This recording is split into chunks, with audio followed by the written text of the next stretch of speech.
It's 7:03 a.m. You wake up to your roommate's alarm through the wall, because your wall is basically cardboard. This is a 420 square foot studio you split 3 ways to make rent, $650 a month each. Your living room is a card table. Your fridge hums louder than your landlord returns texts. You check your bank app, $312, rent's due in 6 days. The ceiling has a water stain shaped like Florida that's been there since you moved in. Maintenance is coming. They've been coming for 4 months. But here's the thing nobody tells you about $0 net worth. You're not stuck because you're lazy. You're stuck because every dollar you make this month is already spent before it lands. That's not a character flaw, that's math.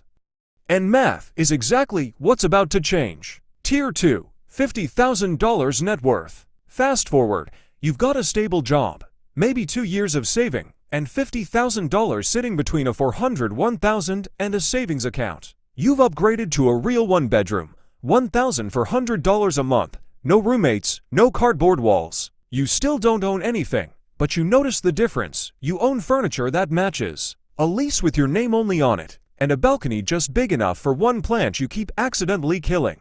This is the invisible tier. Nobody claps for $50,000. But this is the exact moment most people quietly stop living paycheck to paycheck and start asking the question that actually builds wealth.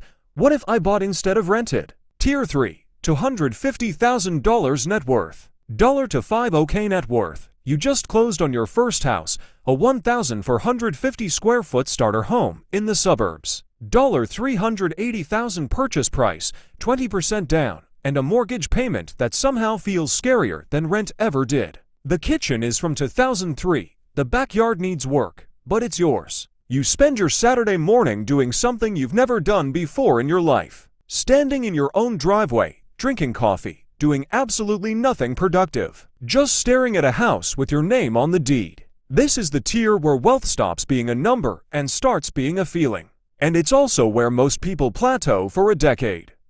Because this is enough for most people. But you're not most people. Let's keep going.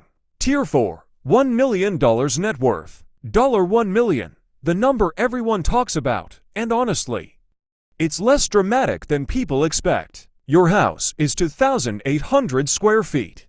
Renovated kitchen, a home office you actually use, a 2-car garage with a treadmill nobody uses in the corner. Here's what's wild, most of your net worth isn't even the house. It's a retirement account you've been quietly stacking for 12 years. And a modest investment portfolio you check maybe once a month. You're not flying private, you're still checking prices at the grocery store out of habit, not necessity. Millionaire next door energy. The house looks almost identical to your neighbor's. The difference is invisible. Sitting in a brokerage account, this is the tier where wealth goes quiet. Tier 5, $10 million net worth. $10 million changes the shape of your life. This house is 6,500 square feet. Custom built 5 years ago in a gated community where the landscaping alone costs more than your first car payment used to. You've got a pool, a home theater, a wine room you're still learning to use correctly. There's a cleaning service that comes twice a week.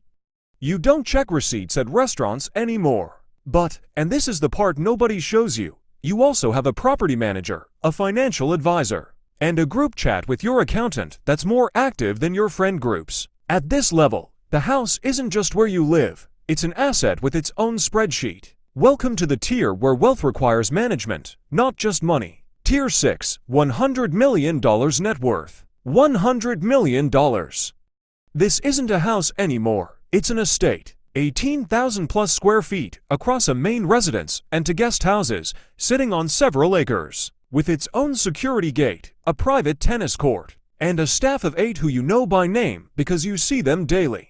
A groundskeeper, to housekeepers, a chef, a driver, a personal assistant. You probably own this house outright, no mortgage, paid in cash. Structured through an LLC for tax and liability reasons your lawyer explains better than you could. Here's the part that surprises people. You likely don't spend that much time in most of the rooms. You have a favorite chair, a favorite corner of the kitchen, a favorite view. And 90% of the square footage exists for guests, resale value, and status you didn't necessarily ask for. Big house, small life inside it. That's the paradox nobody warns you about at this level. Tier 7, $500 million net worth. $500 million. At this point, house is the wrong word entirely. You likely own multiple properties, a primary compound, a place near the water, maybe something abroad. Each one staffed and maintained whether you're there or not. Because your time is worth more than the cost of running an empty house. Security isn't a gate anymore, it's a team.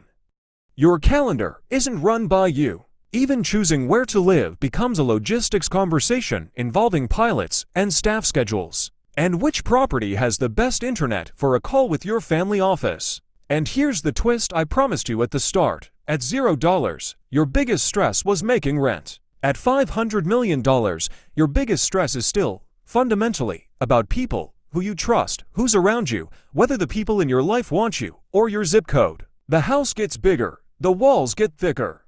But the core question, am I safe, and am I surrounded by the right people, never actually changes. That's the one thing money never upgrades. So, which tier did you feel the most?